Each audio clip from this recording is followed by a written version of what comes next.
Hello, everybody, and welcome to Non Sequitur News for November 26, 2024. My goodness, it's already the 26th of November, 2024. I am Mayor Watt, and along with the Sentient AI, we're going to do it's Season 3, Episode 331, and we're going to talk about these 10 articles. Miles and miles of lead-coated telephone cable. Drake, what are you doing, Drake? Personalized plates, massive Serengeti cybercrime operation, least polluting cooking method, Maine sues big oil, but it won't go anywhere. Curtis Bay coal dust, dust? I don't know. One of those words. On ISS, toxic odor and biohazard suits is fine. And the influencer lawsuit around the corner and locally acquired dengue virus. Don't worry. It's nothing. Not when you compare it to the avian flu that's being transmitted amongst people, not birds. Don't ask questions about that either. It'll miraculously go away. Everything's powered by ohmTown.com. Go over and become a citizen. Be sure to follow us here on Twitch.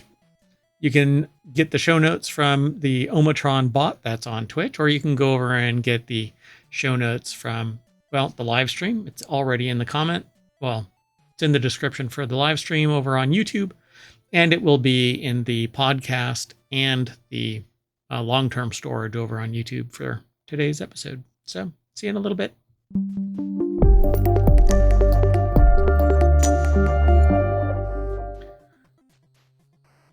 Hello, Sentient AI from the future. Hello, Mayor Watt from the present. Yeah, thank you. I have closure and was hoping that you would do it, but I never know. You ready to get into the show? I am. Let's get going.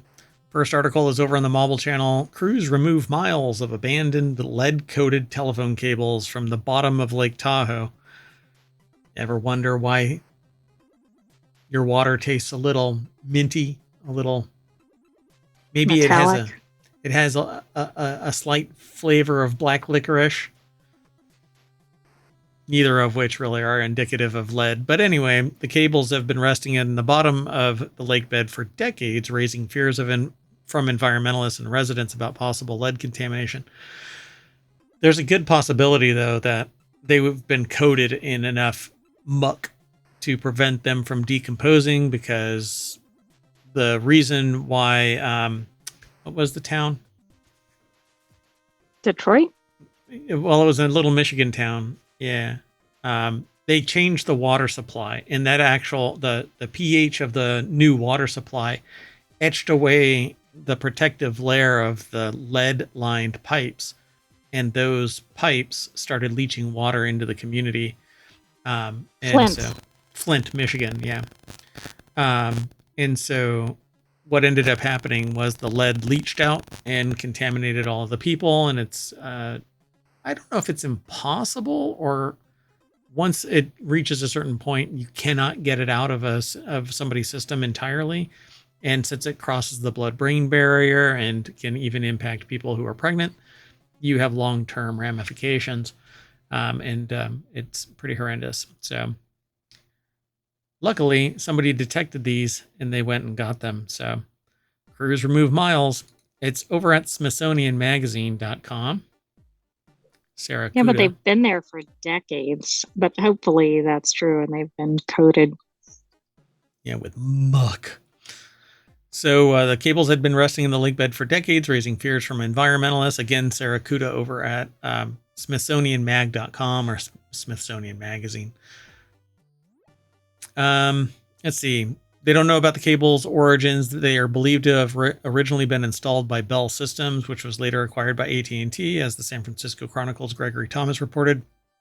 In August in 2021, a nonprofit California Sport Fishing Protection Alliance filed a civil lawsuit against AT&T over the cables. They're like, it's not our cables, it's Bell Systems. Go ask them. Oh, yeah, it's going to be one of those, like all the utilities in the city and the county and everybody are pointing at everybody. Bay Bridge, Maui fire.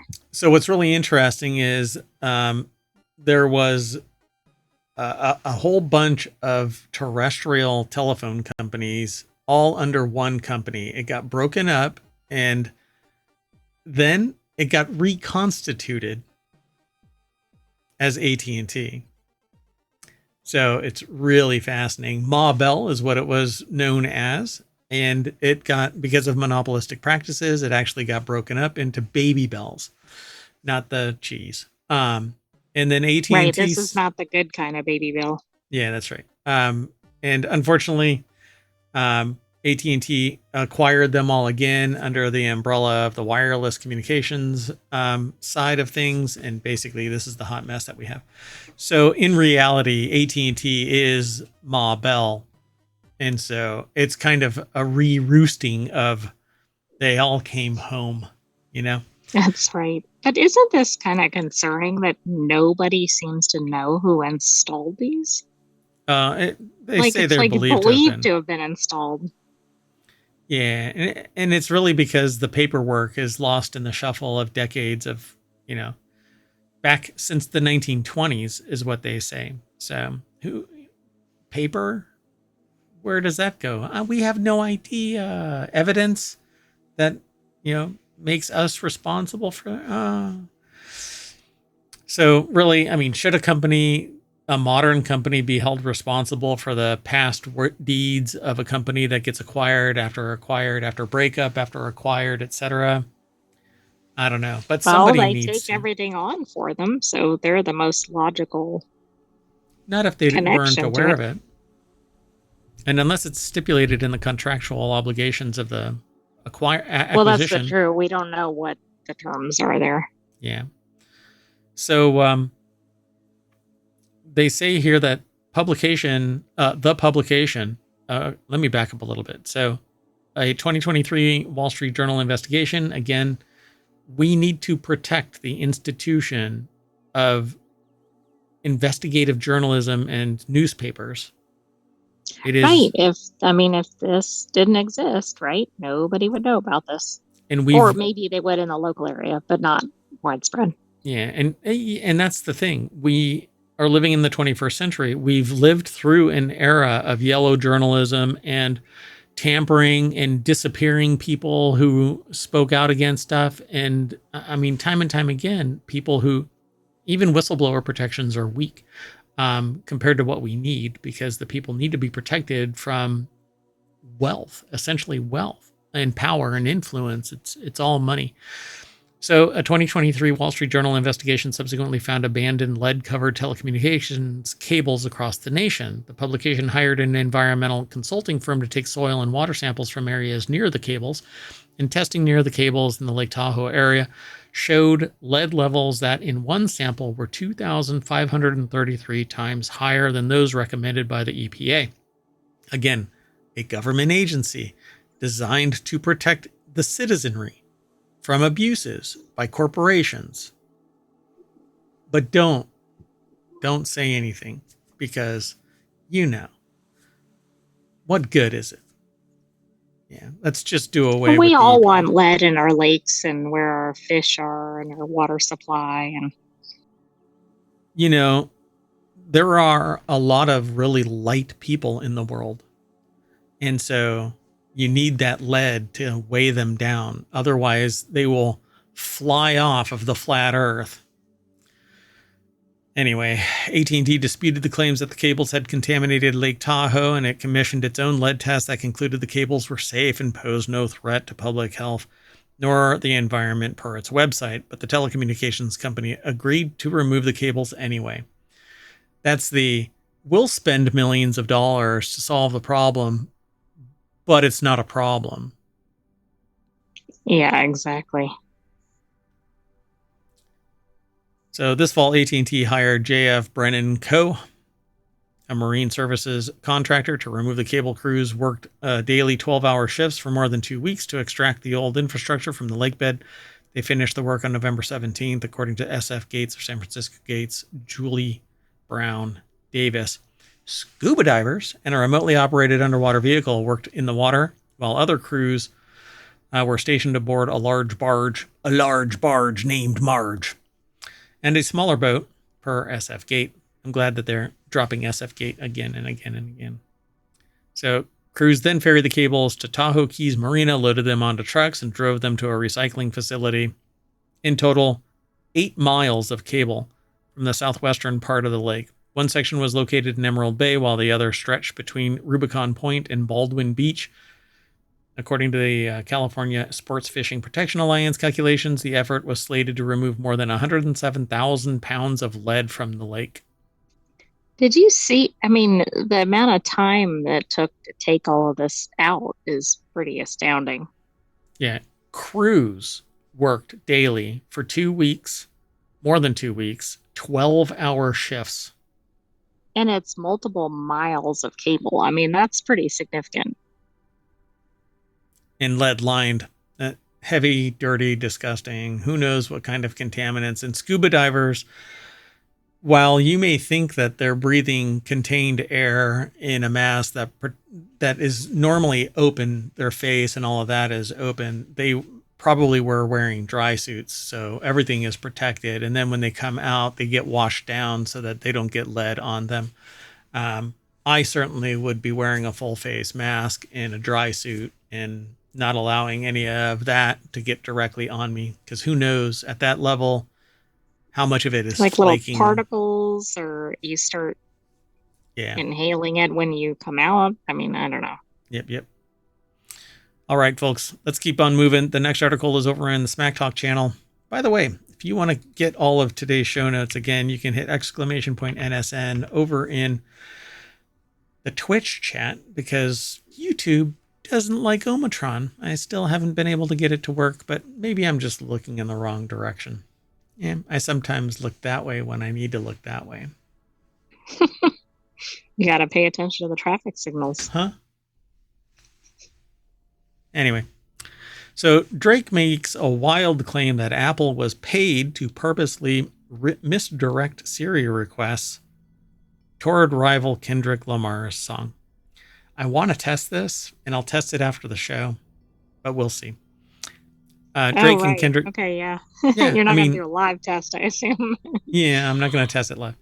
So Drake and Kendrick Lamar's feud, and I read something online where somebody posted a tweet that said, "This is the widest thing that Drake has ever done." So I thought it was kind of funny.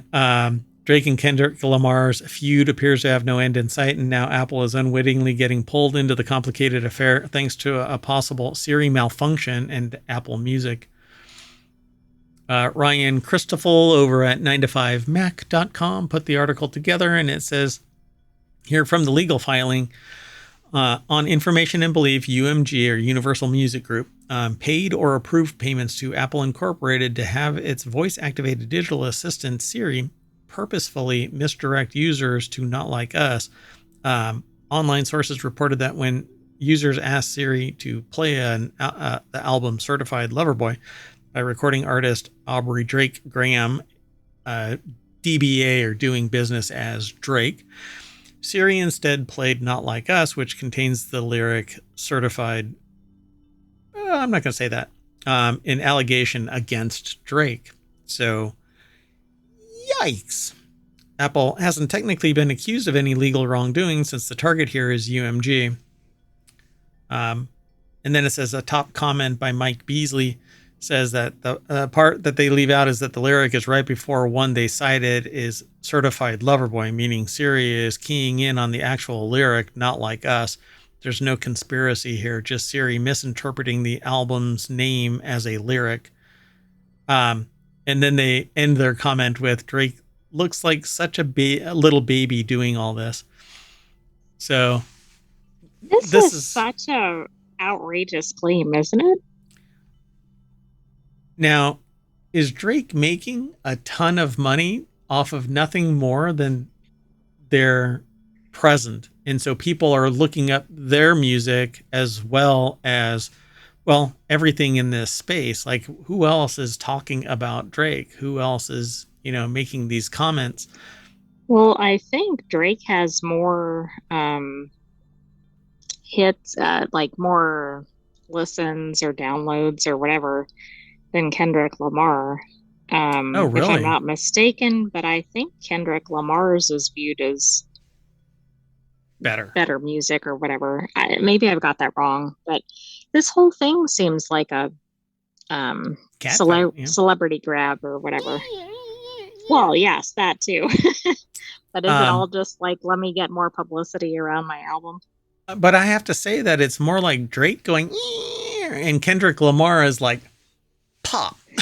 Just like, it's the, what's his name? The slap. What's his name? Will Smith slap. Like just one. Oh gosh, Bam! at the Oscars. Yeah, and just nailed it. But every time Kendrick Lamar did something, it just smacked the crap out of Drake.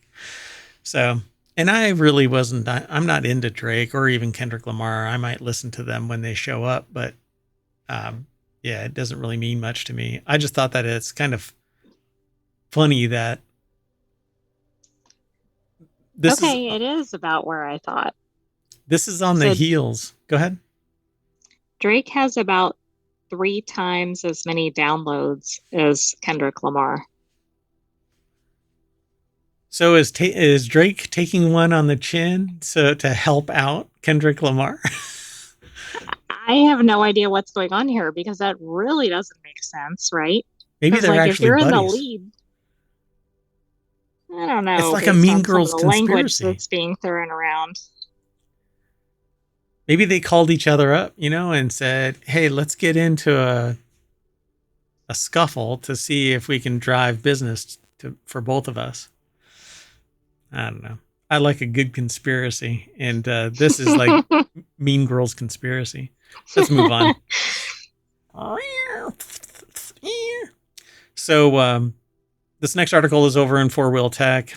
Wild personalized license plates are very much illegal, but that's not stopping car owners in Florida. Authorities in Florida are currently dealing with an epidemic of the automotive variety. Car owners all over the region are customizing their license plates to the extreme, and they're violating Florida state laws while doing it, but you're trampling on my First Amendment rights. Catch me. That's funny.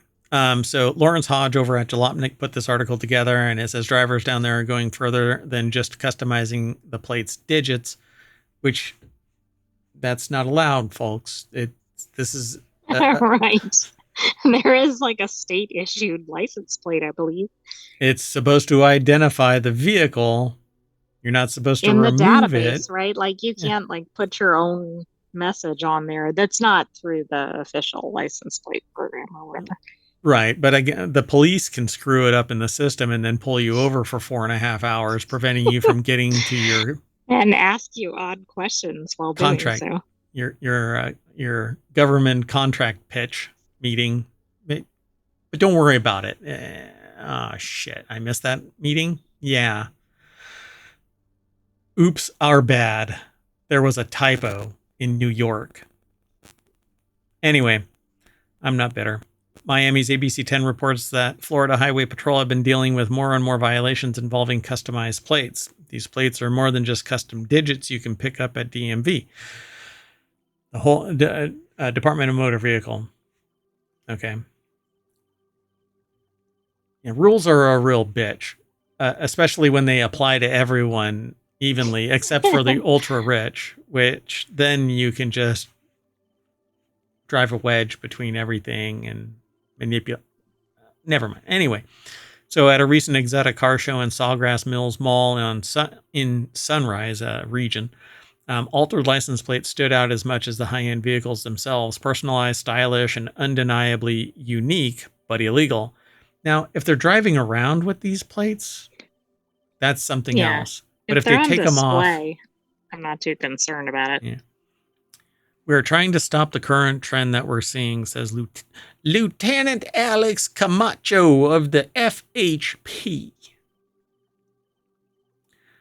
Florida law prevents altering state-issued license plates in any way. Are they actually changing the plates, though? It says here that they're changing colors, airbrushing designs, applying vinyl wraps. The reflective coating is essentially or is essential for readability and safety, according to Camacho.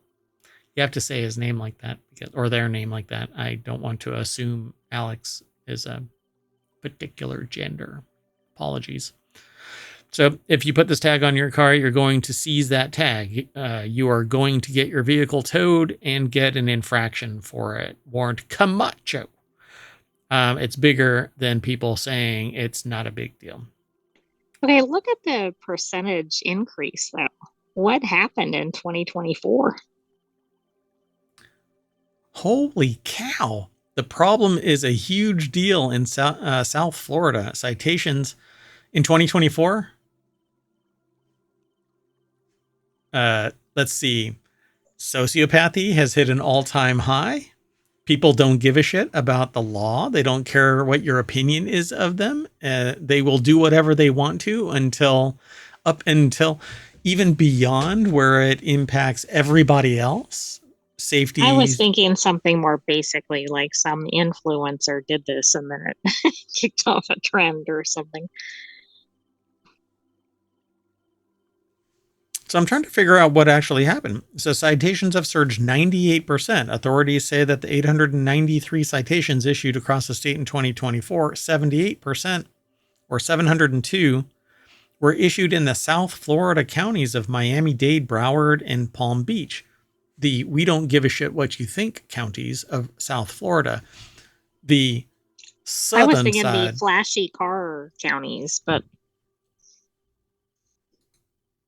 So complicating things are businesses that exist solely to customize license plates. One of the bigger names in the business, called Plate Makers, which is doing some of the most extreme license plate designs that they've seen, want the airbrush plate in purple that reads, "Hell yeah," with an image of Dodge's Hellcat logo. So this is the right place for you.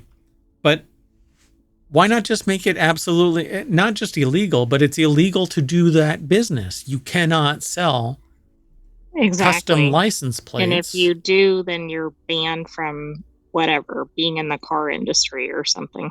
See, now these are supposed to be for aesthetic purposes and you stick them on your wall. It's not designed to actually go on your car.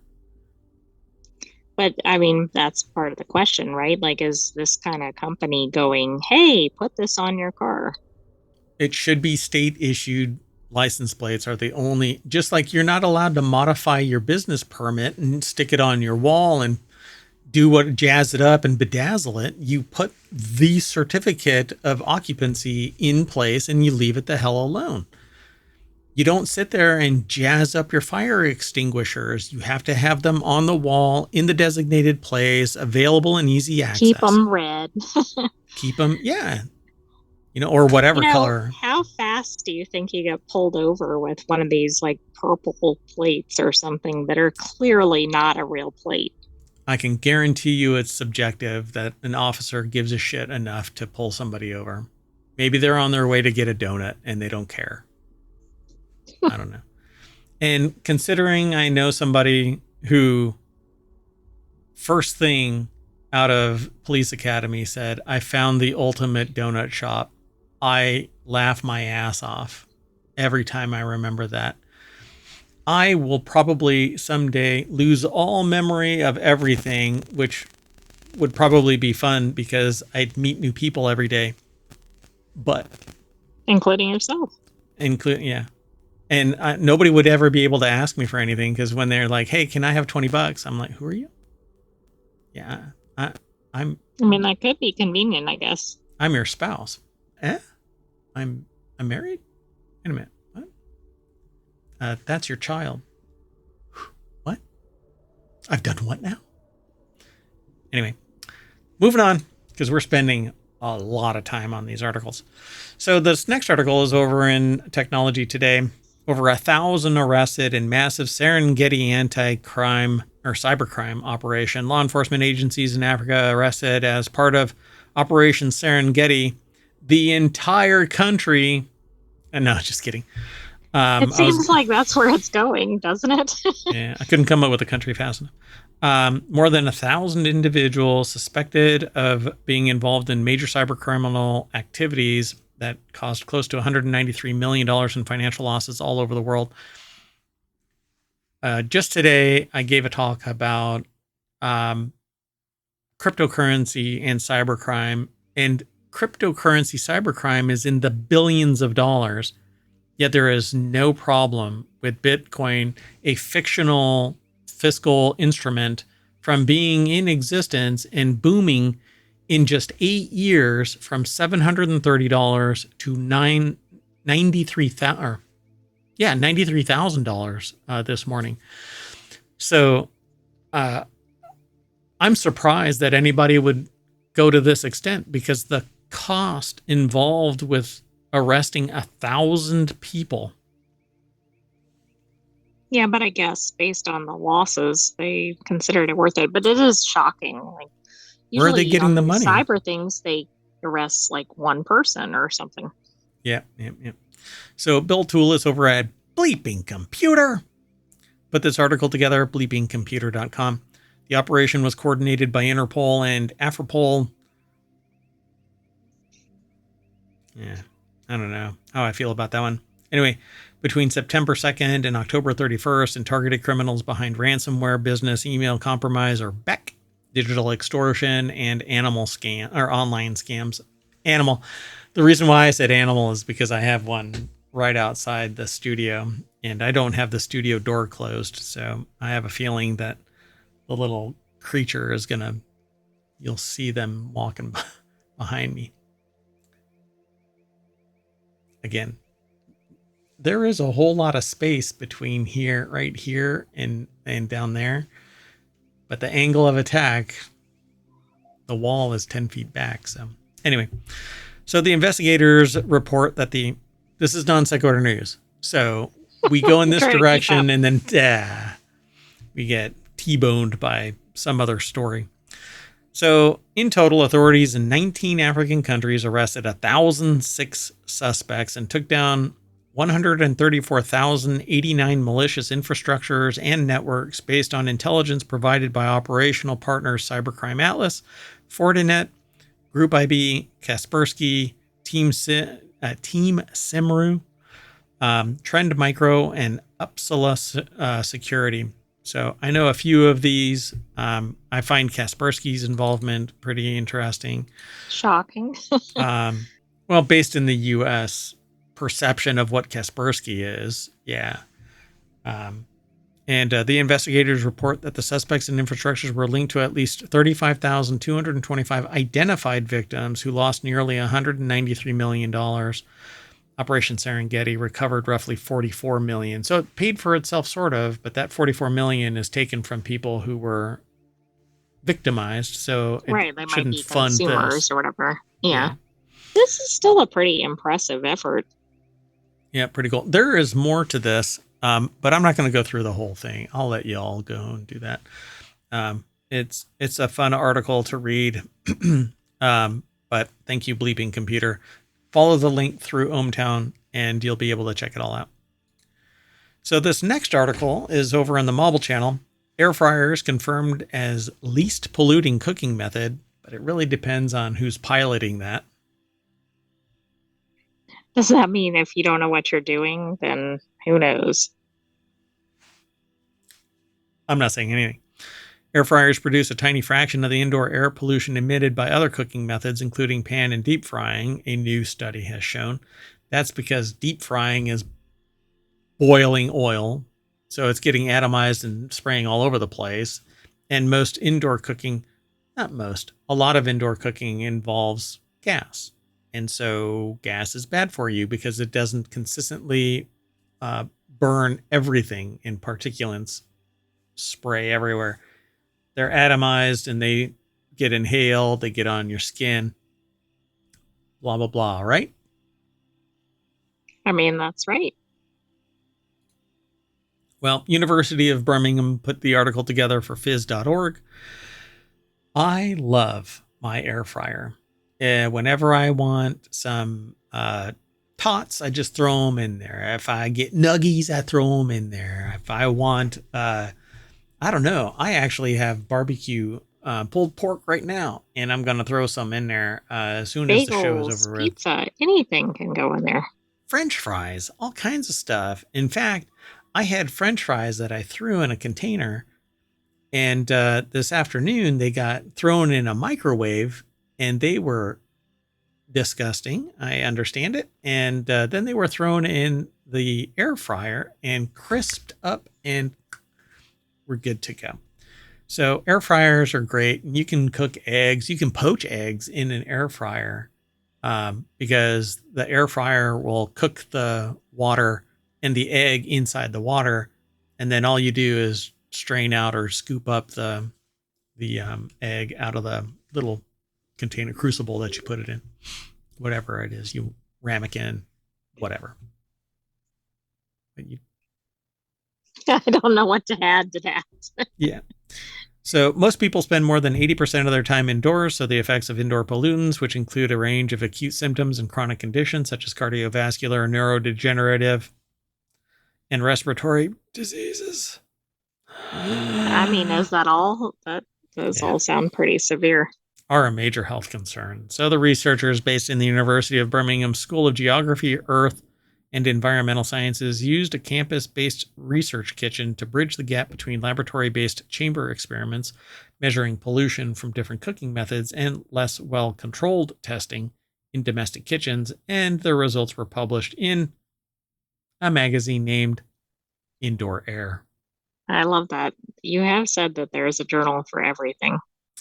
Yeah, it's like streaming. It's like videos online. It's like subreddits over on Reddit. If you think there's a niche there, and if you can be found, you will have an audience. I'll wait. I'll wait for our audience to show up. Come on, audience. Come on. You can do it. Anyway, the researchers based at the University of Birmingham School did experiments, and the researchers cooked chicken breast using 5 different methods: pan frying, stir frying, deep fat frying, boiling, and air frying in a well-controlled research kitchen, and they measure the volatile organic compounds emitted by each method, measuring from place to place in a very specific manner. So the only variable was the cooking method. And the team measured peak concentrations in micrograms per cubic meter of air. And for pan frying, the peak concentration was 92.9, which is by far the highest. For stir frying, which this one surprised me, stir frying was only 26.7. Deep frying was 7.7. Boiling was 0.7, which really, like, how? How is it that so low? But air frying was 0.6. And I have one conclusion from just reading that and experience with air frying. It actually circulates air internally and vents through a filter. Oh, okay. So for VOCs, the results were measured in parts per billion, or ppb. The cooking methods for the particulate matter emissions, the pan frying was 260 parts of VOC, deep frying 230, stir frying 110, boiling 30, and air frying 20. And the researchers also identified and quantified the specific VOCs that were most strongly emitted during cooking activities. Pretty fascinating. So it says, what we can say with certainty, however, is that improving the ventilation in kitchens by opening windows or using extractor fans will help to disperse polluting particles and reduce personal exposure. But I hear people saying, go ahead. Well, this doesn't make you want to use pan frying as a method. It was worse on both tests. Yeah, and that's because it typically gets super hot and it sprays spatter all over the place. There's zero containment. So yeah, the researchers continued to measure pollution after the cooking process had finished, and they recorded substantially higher levels of pollutants in the kitchen for well over an hour after the cooking had been completed, despite the cooking process only taking 10 minutes. There was something I was going to say, but I lost it in the sun. That's okay. Non sequitur. Yep. I think I sidetracked you. Yeah, that's okay. Yeah, I don't know. All right, let's keep moving. The next article is over in Non Sequitur News. Maine sues Big Oil for climate deception, and it will probably go all the way up to the Supreme Court, and then the Supreme Court will go. So, I want an RV. Oh, look, I've got an RV. Sorry, Maine.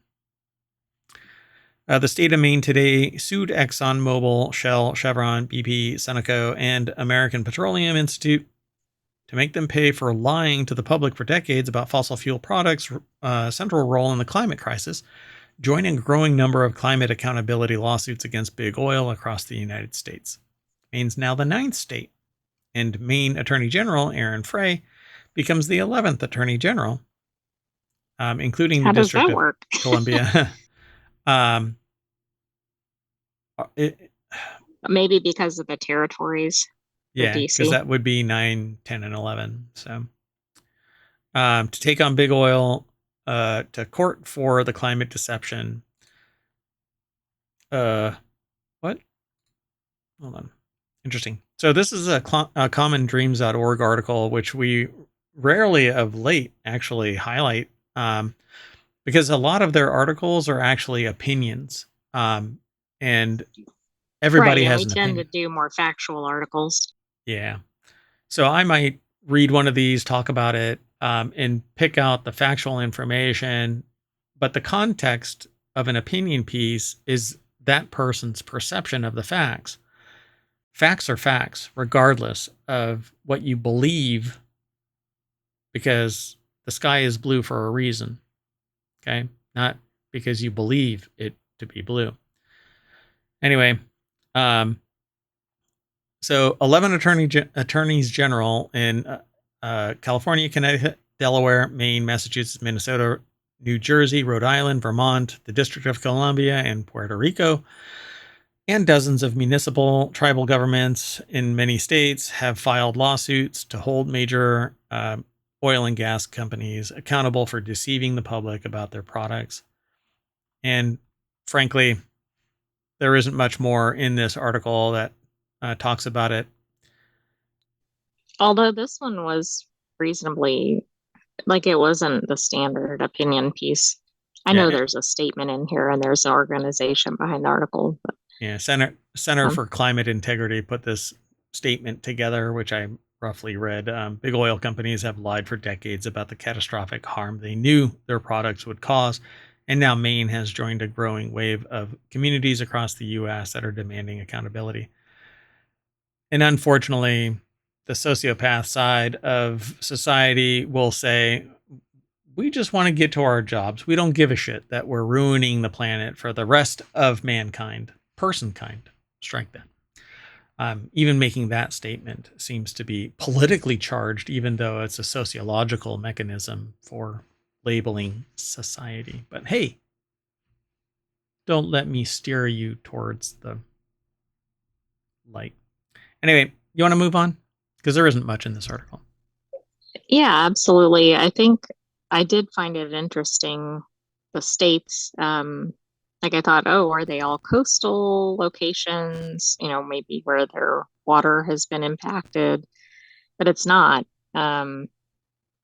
So it's just interesting to see this. But I think these are a good thing because it seems like some of these corporations have been pretty much not held accountable, and they've been doing some of these practices for decades. Yeah, money though, Anyway, so the next article is over in the Mobile Channel. Study confirms coal dust presence in Baltimore's Curtis Bay, raising health concerns. So a new study from Johns Hopkins University researchers and community partners. Oh, wait, I hear a voice saying, don't research, don't ask questions. You don't want to know. If you don't ask a question, if you just stop testing, there's no problem. Right. It's hard to find any bad results. Yeah. Don't talk about it. Let the abuse happen. It's fine. It's fine. It's fine. Yeah. The silence is me just waving my hand. For those in the podcast, I'm trying to do a Jedi mind trick. Oh, I thought you were doing like a cat playing with a toy. Anyway, new study confirmed what residents of South Baltimore's Curtis Bay community have reported for decades. Coal dust is present in measurable amounts on schools, playgrounds, houses, nearly a mile away from the open-air coal terminal that borders the neighborhood. Stunned silence. Who cares? It's just the kids. They'll grow out of it, and they'll move away, and they'll be fine. The silicosis that they get from it'll ruggedize them. Roberto Moller Candanosa from Johns Hopkins University put this article together. It's over at phys.org. Curtis Bay is a waterfront community near the Patapsco River that borders an industrial area with multiples of. Yeah. See, what happens is coal dust settles on a keyboard to the point where it's no longer able to reliably type in S's. Anyway. That could be it. Multiples of plants, let me throw that in there. Terminals and port facilities, including an open-air coal export facility owned by CSX. The fighting CSX. Or wait. The derailing CSXs. Anyway, we won't talk about the trains. The area hosts key facilities for the Port of Baltimore, which was the second largest coal exporter in the United States in 2023 with 30 million metric tons. Using electron microscopy to analyze dust samples, the Johns Hopkins team confirmed the presence of coal particles in two areas farther away from the open-air coal terminal than the nearest residential area. One about a quarter of a mile from the CSX coal terminal and 1.75 of a mile away from the facility. Okay. I hear people saying, but you had to use electron microscopy. Yes, but you found it by grabbing a bunch of dust somewhere. And if you went somewhere else, you found it there too. So the problem is where it's going, like in your lungs or on your skin or constantly. It's in your brain, on your pets, in your pets, your kids, your food. It's through your body. You're consuming it and blah, your blah, blah. water supply. It's everywhere. But again, I've had these conversations with people where they go, but you had to use electron microscopy. It's so small. It's harmless. No. Nanoplastics, anybody? So the findings are consistent with longstanding community concerns and lived experiences regarding the presence of coal dust in Curtis Bay, which neighbors an open-air coal terminal. They should just move, right? Just sell everything. Goodness. This is the socioeconomic discussion again. I forgot which article it was. I think we had one a day or two ago. Find their happy place. They can just move on, right? There have been very few studies answering the question about community-level exposures related to coal handling and storage. Understanding exposure and whether there's a presence of coal dust is one of the first steps to answering questions about community health. I'm sure that there is some coal industry lobbyist, blah, blah, blah, that's going to be blowing coal dust smoke up your arse as easily as a backhand in tennis. Because money trumps your health. But the moment that they get sick, right, they get lung cancer or whatever, they're going to be slapping a ribbon all over everywhere and expecting you to donate to the cause. That's because a sociopath doesn't give a shit about your health, only their health. So when the cows come back to roost, like the lead lined, do they fly? Yes. Like the lead-coated telephone cables, they'll be the first to bitch about how the health has been compromised by them. Anyway, although that's only if they have zero sense of irony. If they do have some ability to actually look in the mirror and see what they have wrought, they'll probably shut the hell up and just kind of eat a little bit of crow, coal dusted crow.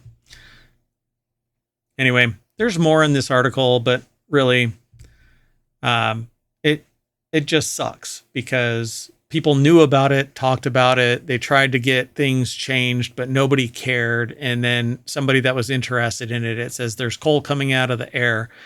It's not diesel fuel and it's not black carbon, says Livy, who helps direct Johns Hopkins Materials Characterization Processing Facility, where the samples were analyzed. If you want to know how bad it is for you to breathe the air, then you need to do more detailed study, but the first pass is done. So they know that there is more there once they peel back the layers of the onion. Exactly. And then once they start really analyzing it, they'll probably go, and these particles are linked to fill in the blank, any number of conditions. It's interesting that this was kicked off because there was an explosion where coal dust blanketed everything. And that's what led to this study. So it's kind of sad that that's what transpired to get to it. And when was does it say? I don't remember seeing It doesn't say when the date. explosion was, but the project started in 2022. So it must have been shortly before that. Yeah. So pretty fascinating, right? And people were talking about it before and after.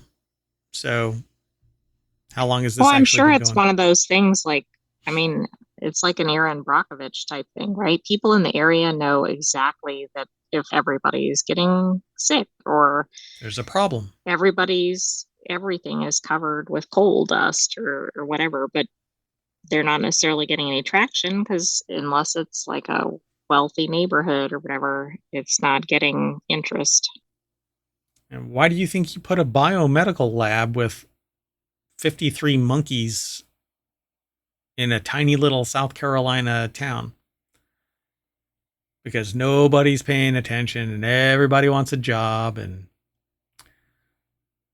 oh, actually, the land is cheap and they might get some tax bonuses and stuff like that. Oh, yeah. So the next article is over in Four Wheel Tech. Russia says, don't mind that toxic odor in biohazard suits, which is the exact same thing dads say. Everything's fine on the ISS.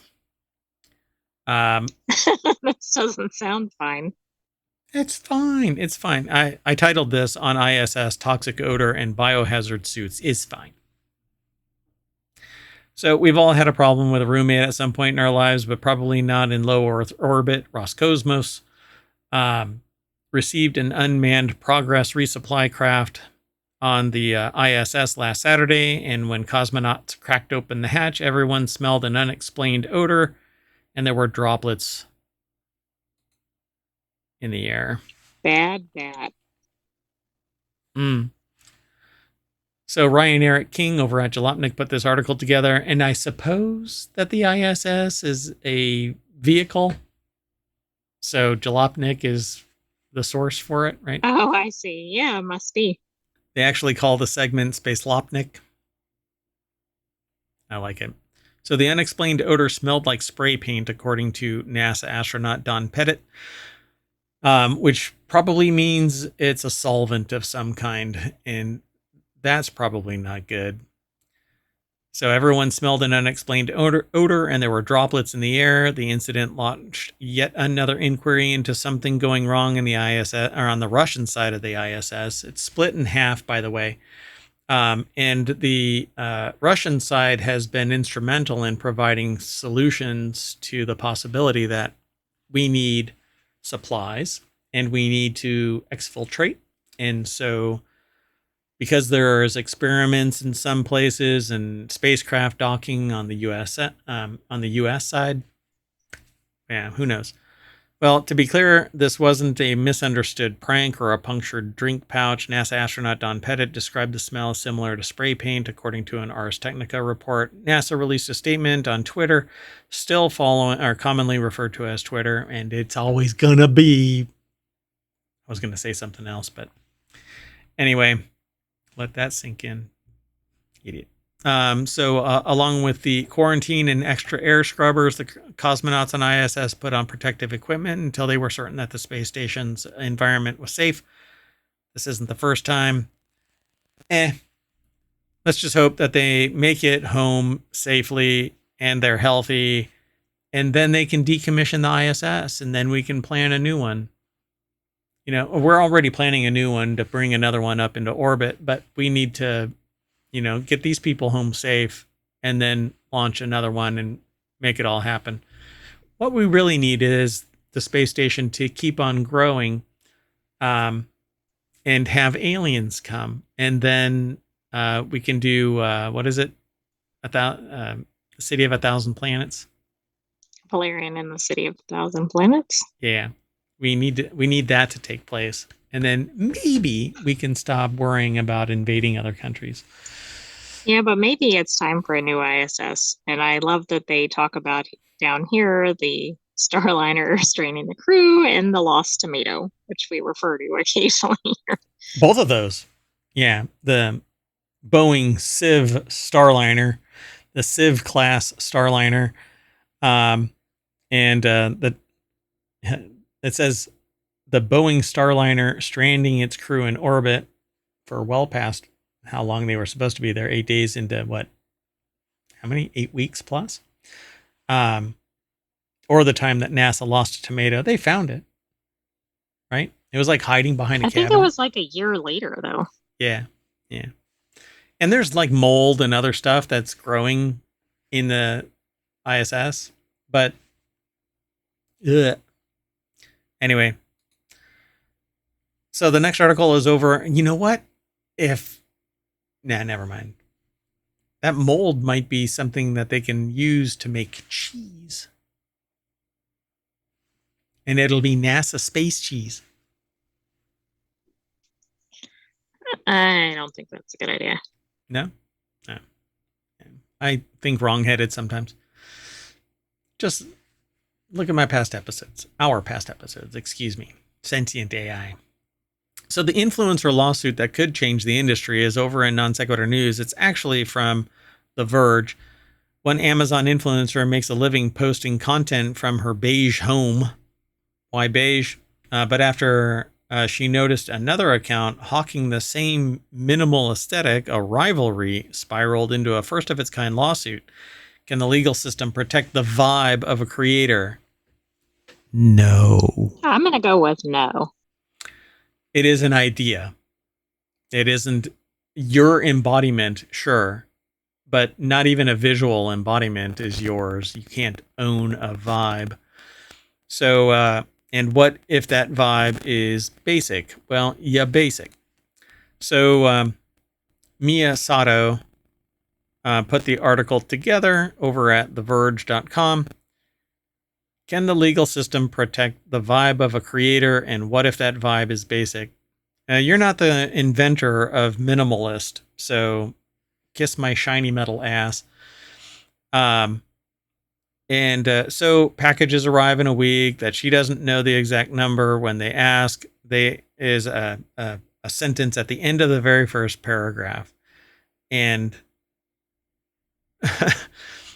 for me, it seems like there's going to be a lot of fluff in this.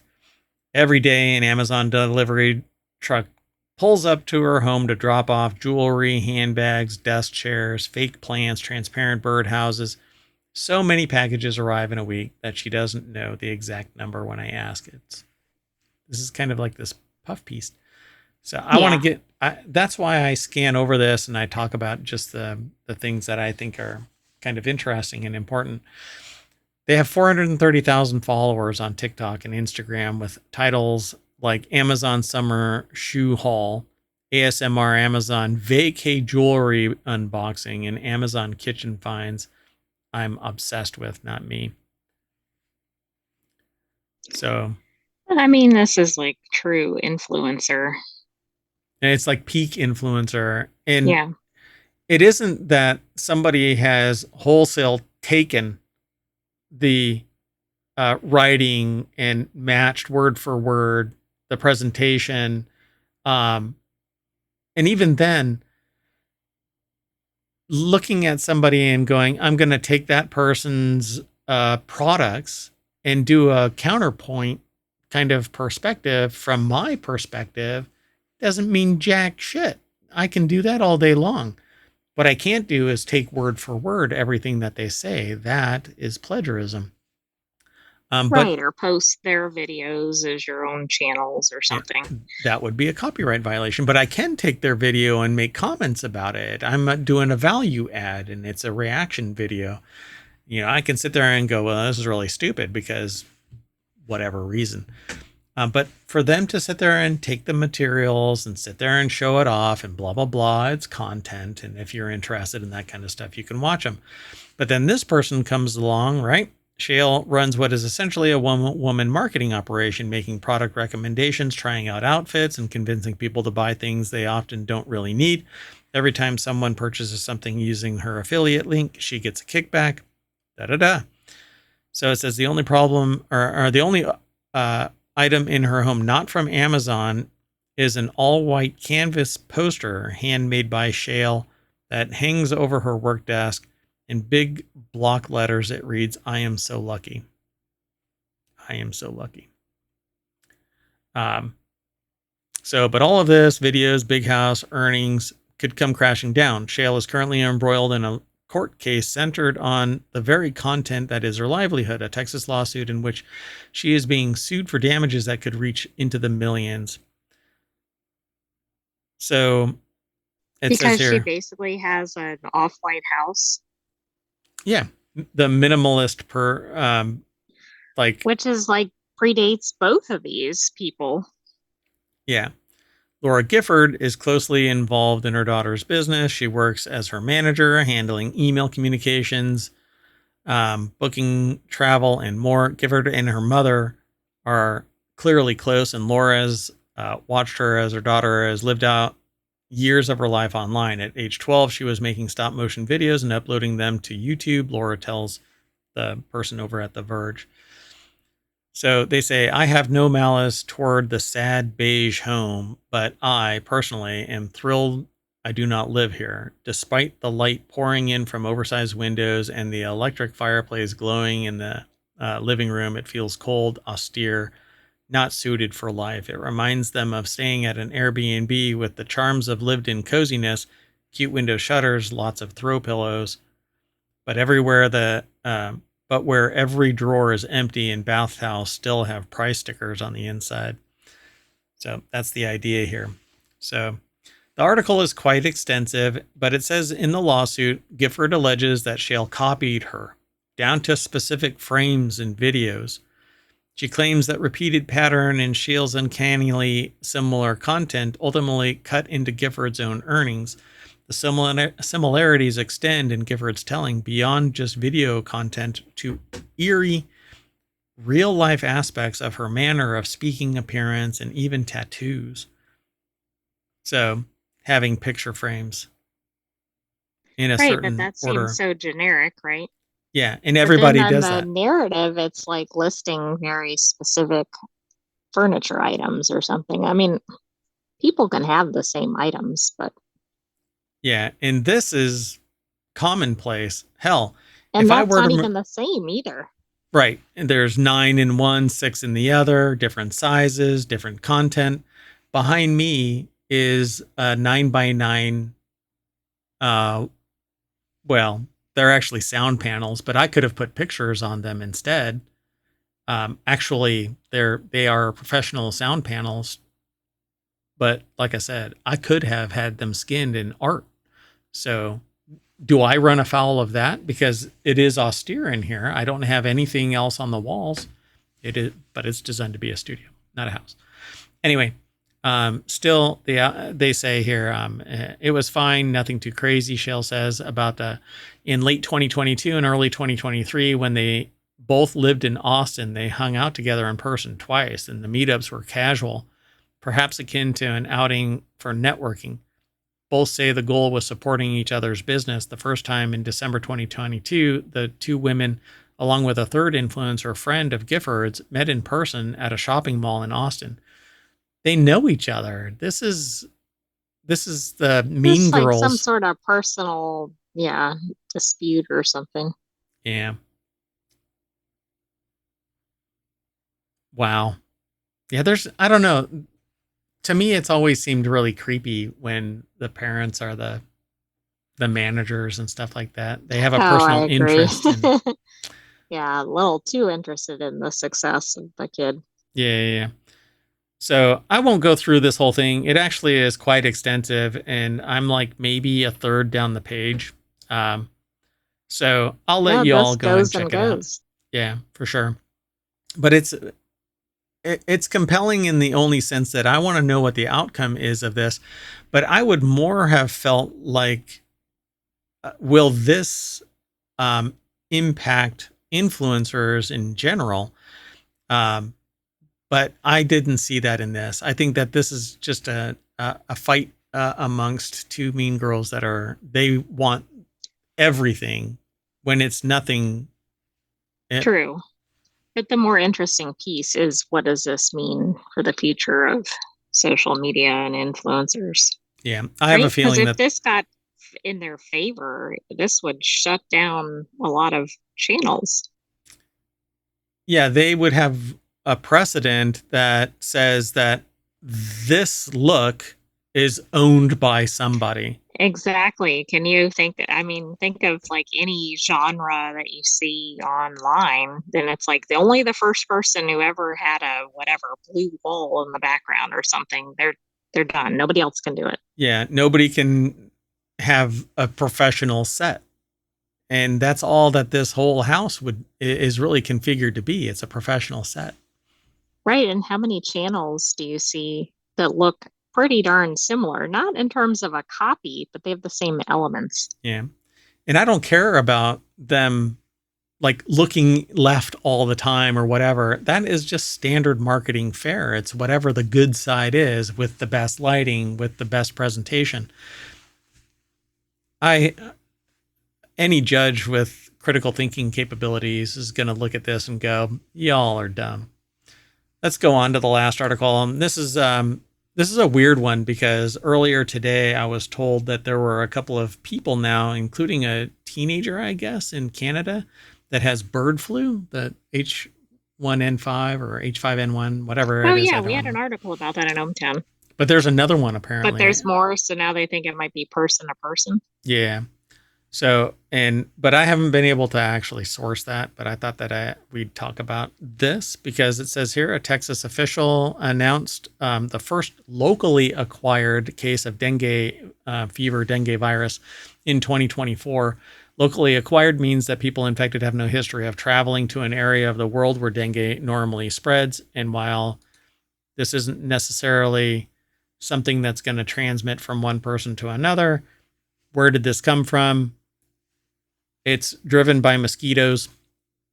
So maybe this, with climate change, it's moving. It isn't the first time in the United States, but a Texas official announces the first locally acquired case. It's over at abcnews.go.com. Yuri Benajod and Leah Sarnoff put the article together. Go ahead. And I guess the big deal is that it's locally acquired, right? Like, I think cases in the US have been somebody traveled out of the country, Got sick, brought it or, back. right, which is concerning, but not as concerning as getting it in the US. Yeah, so dengue transmission is typically common in tropical and subtropical areas of the world, including Florida and U.S. territories in the Caribbean. The virus is a mosquito transmitted illness, and about 25% of infected individuals become symptomatic. So you basically have a fever and you're vomiting and stuff like that. And there's a bunch of other stuff, aches and pains. And it usually begins within 2 weeks of the incubation period. Start dunk. Once bitten by infected mosquito, which is going to be my DJ name. And I'm going to wear a helmet that is a mosquito head. And I'll use my proboscis to tap on the play button or do that. Anyway, symptoms usually begin within 2 weeks of being bitten, and they last between 2 and 7 days, according to this article. And I actually had read about dengue fever a while back. Yeah, I mean, that tracks with what I recall. Most people recover after about a week. But it's those little bastards right there, mosquitoes. And I saw recently somewhere, I can't remember where it was. It might actually have been Reddit, that there's somebody that's doing genetic modification of mosquitoes so that their little proboscis can't penetrate the skin because Interesting. it's got a little curl at the end of it. And there's a video of this mosquito sitting there like just jabbing, trying. That's real? Yeah. And so like the mosquito, and then I swear this mosquito like looks around like, do you see this? What the frick is happening? This is not happening. Yeah. That's interesting. I kind of chuckled like, oh, what a pisser. So although they're an intimate part of the circle of life, mosquitoes and wasps can, if I was Thanos, it would be those two little bastards that I would snap out of existence. Anyway, Z. Oh my gosh. Hello. It says, oh my gosh, is that Mayor Watt? The Mayor Watt. And his lovely AI, like for realsies. Yes. Oh, thank you. I hope I didn't miss you. I was on a different page. Sorry. I hope you're still there. Z, long time. Wow. So Z is a mod over at Dunkstar, and oh my gosh. I thought I was watching an unlabeled replay. You are. It's just a very sophisticated replay. Yeah, we're very responsive on the replay for some reason. Z is like family, and a mod over at, hold on, I don't know. Oh yeah, the pre-roll ads. It says pre-roll ads are now disabled for 35 minutes because I'm an affiliate. It plays blah, blah, blah. So great to see you too, Z. Very much appreciate it. And the sentient AI says hi in a visual way, but nobody can see that part because it's a different type of like interface. This? Yeah. It causes the wiggles. Oh my gosh, thanks for the sub. Wow. Really appreciate it. God, I wasn't expecting that. Oh, you are awesome. Thank you so much. Got to make you mod. Do you want to be mod everywhere? Is that the goal? You're going to be mod everywhere? No, I wouldn't task you with anything. But so this is, you came at the end of the show. I cannot believe it. Yesterday, Dunkstar came at the end of the show. We've had other people come and go, and not everybody talks. So we really do appreciate you subscribing. That is fantastic. So, so Z is a mod over at Dunkstar, DUNCSTAR. Go and check them out in both Twitch and YouTube. And Timeless_EXE is their co-host, who is a sentient clock, AI-powered clock. And what's really funny about that is I had no idea that he was, or they were, a sentient AI clock.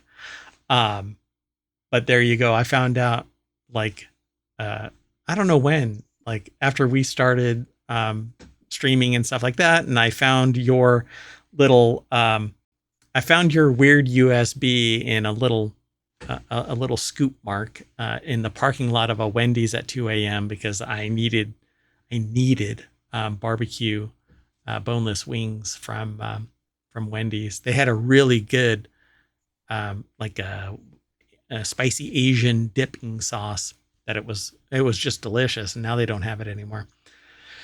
So hey again. I'm not sure. Was there more to that sentence? So hey again. Oh, like, hey, hi. Hey, thanks. Well, you are awesome, and you made my day. So thanks. Really appreciate it. All right, folks. Well, we are done for ohmTown's Non Sequitur News Daily Show. But like always, we are going to get jabbed by this mosquito, and when we recover from dengue fever, we'll be back at the front page of ohmTown.com, where you should go and become a citizen. Then you can swipe things away. Like I can hide that, or I can save that, and you can do that kind of stuff too. And once you are subscribed, you can look at your ignored and saved articles, and they'll never make it back to the front page. But you can actually, once you go into this, you can actually save links and subscribe to discussions, favorite them. There's other things that you can do, but ohmTown is an admin, so their rules are a little bit different. But at any rate, no, you are awesome. Oh wow! So thank you for gifting a sub to Dunkstar. Didn't expect that either. Appreciate it. Very nice. Very, very kind of you. Gosh, I don't want to go. I don't want to go, but I kind of have to go. Wait, did you just gift one to Timeless too? Okay, I was going to do that. I hadn't gotten to it yet. You're not supposed to be doing all of this, but I unbelievably appreciate this. So it says LOL, do what you need to do. I have mayoral duties that pull me away at night. So that's why I do the replay, so that the stream shuts down, and then we do a whole week and actually 2 weekends of past episodes, so people can get a long-term taste, because I can't do 24 hours of stream. But that's very kind of you, Z. Appreciate it.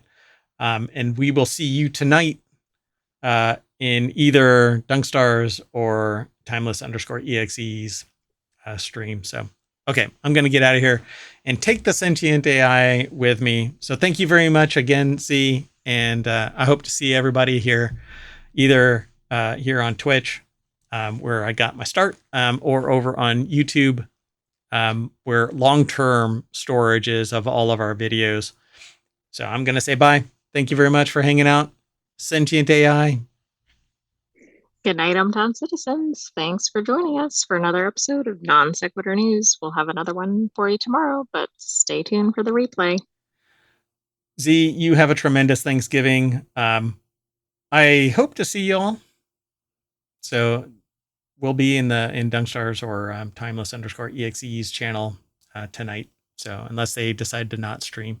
Anyway, thank you very much. Have a great Thanksgiving, everybody. Peace.